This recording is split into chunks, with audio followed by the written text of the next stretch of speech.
एक गांव में आकाश और विकास नाम के दो दोस्त रहते थे। आकाश गरीब था जबकि विकास अमीर था। कल यार पापा एक साइंस एग्जीबिशन में गए और दूरबीन खरीद लाए।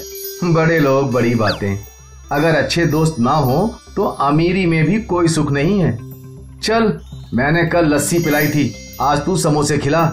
चलो बाजार चलते हैं। आकाश और विकास बाजार जाते हैं तो देखते हैं कि दुकान पर बहुत भीड़ लगी हुई है। दोनों दोस्त दुकान के पास जाते हैं। काका, दुकान पर इतनी भीड़ क्यों है? समोसे की नई दुकान खुली है। ऐसे बढ़िया समोसे हैं, एक बार खाओगे तो बार बार मांगोगे। ला पैसे दे, 2 समोसे खरीद लेता हूँ। नहीं, बस तू अपने लिए खरीद, मुझे खट्टी डकारें आ रही हैं। आकाश अपने लिए एक समोसा खरीद रहा होता है, तभी विकास की नजर समोसे बेचने वाले पर पड़ती है। विकास समोसे बेचने वाले को कुछ शक की निगाहों से देखता है। बड़ी मुश्किल से एक समोसा मिला है। वाह, ऐसा समोसा तो मैंने पहले कभी नहीं खाया। तुम भी खा कर देखो, एक बार खाओगे तो बार बार मांगोगे। इस दुकान का नाम देख लेता हूँ, कल फिर यहाँ आऊंगा। आकाश दुकान का नाम देखता है। दुकान का नाम होता है जादुई समोसे। तुमने एक बात नोट की क्या? हर कोई समोसे वाले के समोसे की तारीफ कर रहा है और कह रहा है एक बार खाओगे तो बार बार मांगोगे। मुझे तो जादुई समोसे में कुछ गड़बड़ लग रही है। उस समोसे वाले को देखकर भी मुझे शक हो रहा है।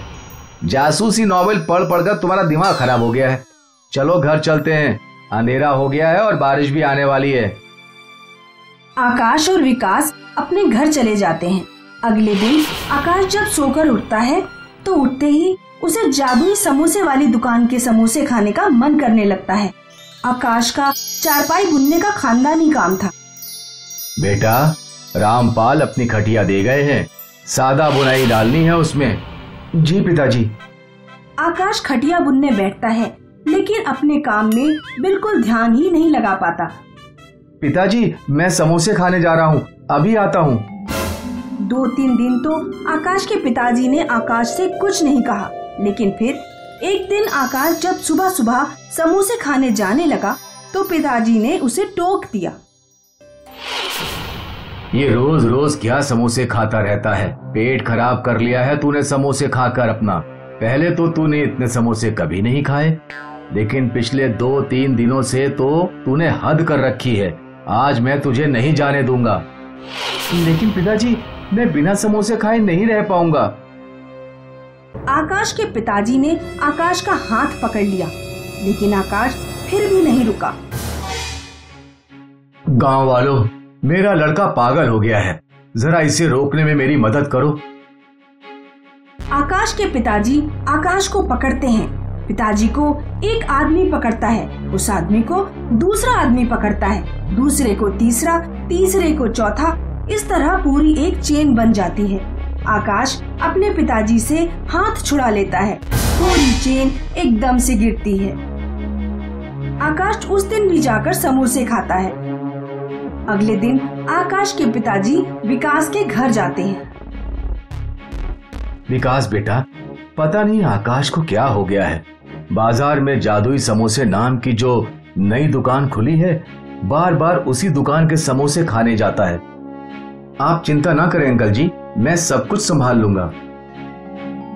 उस दिन जब रात को जादुई समोसे की दुकान का मालिक दुकान बंद करके अपने घर की ओर लौट रहा था तो विकास ने दूरबीन से उसे देखा।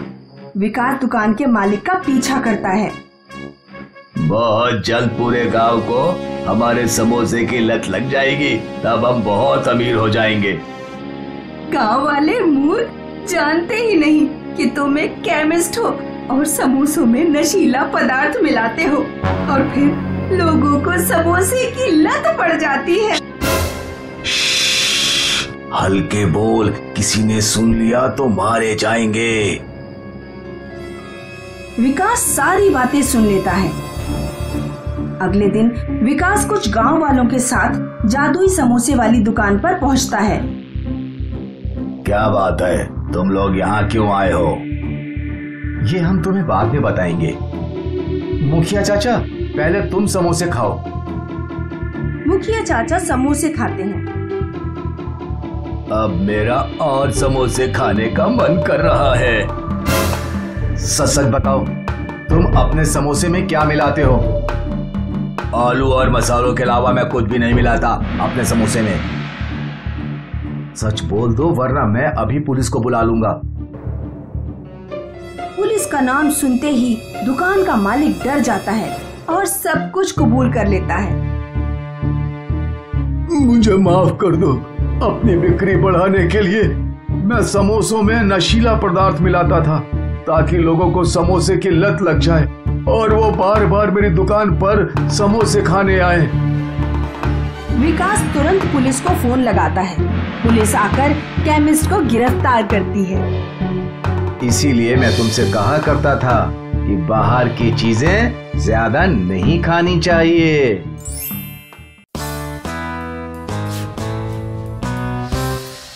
एक गांव में बबलू नाम का एक लड़का रहता था। बबलू अनाथ था। वो गांव वालों की भैंस, गाय, बकरियां चराता था।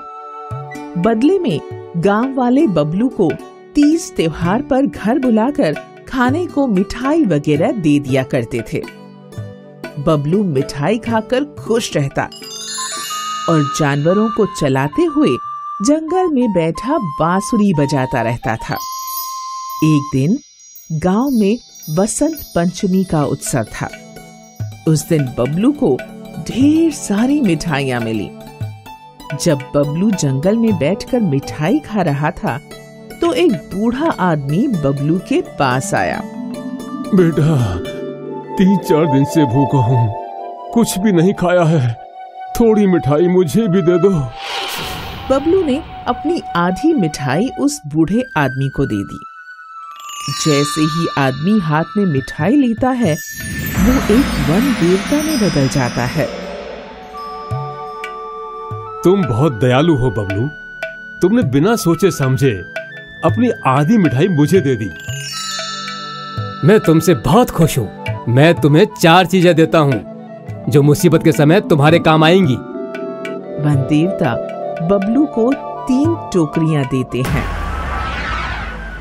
पहली टोकरी में आंधी और तूफान है, दूसरी टोकरी में बारिश और ओले हैं, तीसरी टोकरी में आग है। ऐसा कहकर वन देवता गायब हो जाते हैं। वन देवता ने तो कहा था कि वो मुझे 4 चीजें देंगे। चलो कोई बात नहीं, 3 चीजें ही काफी हैं। बबलू अपने पास बची पूरी मिठाई नहीं खा पाता है और मिठाई को जमीन में गाड़ कर चला जाता है। जब बबलू अगले दिन उस जगह पर आता है तो वह देखता है कि जहां उसने मिठाइयां गाड़ी थी वहां एक मिठाई का पेड़ उगाया है जिस पर ढेर सारी मिठाइयां लगी हुई हैं। लगता है ये वन देवता का चौथा इनाम है। बबलू पेड़ पर चढ़ जाता है और मिठाई खाने लगता है। उसी समय जंगल से एक बूढ़ी राक्षसी गुजर रही थी। उसने बबलू को देख लिया। अरे, आज तो बहुत बढ़िया शिकार मिला है। इसकी तो मैं मसालेदार सब्जी बनाकर खाऊंगी, लेकिन पहले इसे पेड़ से नीचे उतारना होगा। बूढ़ी राक्षसी एक सुंदर औरत का रूप धारण करके मिठाई के पेड़ के पास जाती है और बबलू से कहती है, अरे बबलू बेटा, पेड़ पर इतनी मिठाई लगी हुई है, अगर तू थोड़ी मिठाई तोड़कर मुझे भी दे देता तो मैं भी खा लेती। मैं मिठाई नीचे फेंक देता हूँ, तुम खा लेना।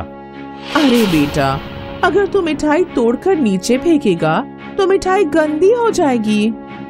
तो तुम अपना आंचल फैला लो, मैं उसमें फेंक देता हूँ। बेटा, मेरा आंचल गंदा हो जाएगा, उसमें से महक आने लगेगी, तो थोड़ी मिठाई मुझे नीचे उतर कर दे दे।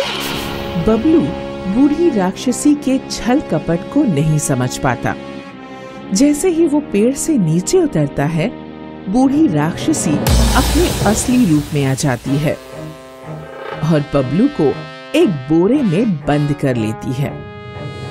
वो बबलू को बोरे में बंद करके अपने घर ले जाती है सुन चंदा, इस बोरी में मैं शिकार पकड़ कर लाई हूँ।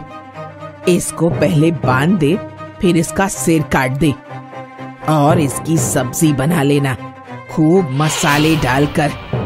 मैं अभी नहा कर आती हूँ। बूढ़ी राक्षसी नहाने चली जाती है। लड़की जब बोरा खोलती है तो वो देखती है कि उसमें बबलू नाम का एक सुंदर लड़का है। लड़की को बबलू के ऊपर दया आ जाती है। दोनों में कुछ देर बातचीत होती है। ये राक्षसी मेरी कोई नहीं है। कई साल पहले ये गांव से मेरी माँ को पकड़ कर लाई थी। मैं उस समय अपनी माँ के पेट में थी। वहीं पर मेरा जन्म हुआ। राक्षसी मेरी माँ को खा गई और इसने मुझे अपना गुलाम बना लिया। ये मुझसे अपने घर के सारे काम करवाती है। बबलू और चंदा मिलकर राक्षसी के घर से भाग जाते हैं। जब राक्षसी नहाकर लौटती है तो देखती है कि चंदा और वो लड़का दोनों गायब हैं। लगता है दोनों मिलकर भाग गए। राक्षसी उनके पीछे पीछे जाती। चंदा पीछे मुड़कर देखती है। राक्षसी तो हमारे पीछे आ रही है, अब क्या करें? तभी बबलू को वन देवता की दी गई 3 टोकरियां ध्यान आती हैं।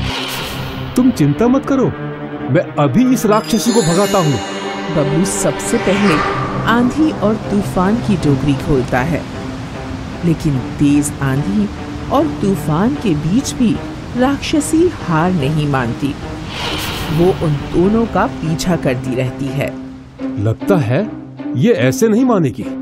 फिर बबलू बरसात और ओले की टोकरी खोलता है। राक्षसी घायल हो जाती है, लेकिन फिर भी पीछा करना नहीं छोड़ती। बबलू और चंदा भागते भागते गांव पहुंच जाते हैं। गांव वाले उनके पास आते हैं और उनसे पूछते हैं, क्या हुआ बच्चों, क्यों भाग रहे हो? बूढ़ी राक्षसी हमें मारने के लिए हमारा पीछा कर रही है। अरे हम सब भी राक्षसी के आतंक से बहुत परेशान हैं। चंदा, अब मजबूरी में हमें इस राक्षसी को मारना ही पड़ेगा। गांव वाले भी इससे परेशान हैं और अगर हम इसे नहीं मारते हैं तो ये हमें मार डालेगी। फिर बबलू अंत में आग की टोकरी खोल देता है। बूढ़ी राक्षसी जलकर मर जाती है। तभी गांव के मुखिया भी वहां पहुंचते हैं। बच्चों, तुमने बहुत अच्छा काम किया है। गांव वालों को बूढ़ी राक्षसी से मुक्त करा दिया। वो अक्सर हमारे जानवर खा जाया करती थी। इनाम के रूप में मैं तुम्हें एक घर दे रहा हूँ। गांव वाले बबलू और चंदा की शादी करा देते हैं। फिर बबलू और चंदा घर बसाकर खुशी खुशी रहने लगते हैं।